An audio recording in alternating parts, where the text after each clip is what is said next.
ভাই আমি নিশ্চিত যে এই বোকাচোদা মেয়াদ উত্তীর্ণ মাল খাইছে, তা না হলে এরকম কথার মুখ দিয়ে বেরোতো না।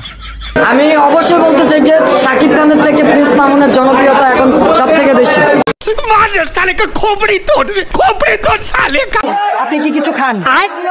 কিছু খাই আসলে যে প্রশ্নটা ও রাখছে বা যে কথাটাও বলছে, সাংবাদিক যে উত্তরটা দিয়েছে আসলে যে আপনি কিছু খান নাকি, মানে ও বলছে যে খাই বলতে আসলে ও কিন্তু বুঝতে পারছে যে ওকে মাল খাওয়ার কথাই বলছে।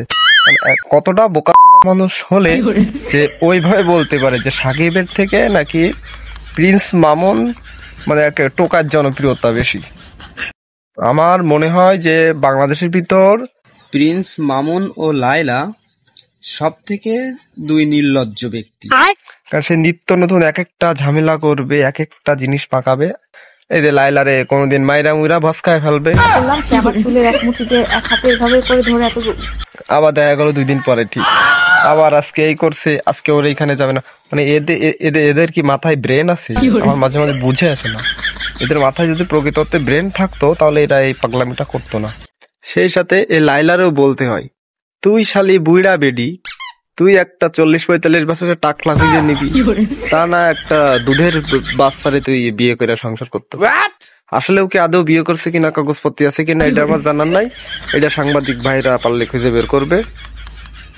আসলে মানুষের রুচি কোথায় গিয়ে নামছে সেটা চুলের কাটিং দেখলেই বোঝা যায়। ও নিজে একটা সেলুন খুলছে, সেইখানে এত ভিড়, ওর নিজের যে চুলের ওই অবস্থা যে কাকে পাখি পক্ষীতে বাসা বাঁধে এটারও খেয়াল নাই। ও আবার খুলছে সেলুন, তাহলে মানে ওইখানে চুল কাটতে কারা যাবে? যারা ঠিক ওই কোয়ালিটির। ওর থেকে আমাদের বাজারে 30 টাকা, 40 টাকা, 50 টাকায় অনেক সুন্দর চুল কাটাই। ওর তো চুল মানে ঘোড়ার বললেও ঘোড়ারে অপমান করা হবে। মানে একটা অন্য প্রজাতির বন্য প্রাণীদেরও ওরকম নেই। মানে ওটা পৃথিবীর বাইরের কারণে শুধু ওদেরই ছাড়া, আর ওরা কিন্তু আবার স্পেশাল না। তাহলে ওদের জগৎটা আছে আলাদা। ওদের পিছনে যে চুলে কালার, মানে কি একটা জদা খাস্তা অবস্থা। ওরা আবার নিজেদের সেলিব্রিটি দাবি করে, কিন্তু আমরা ওদের ভাবি পাগল।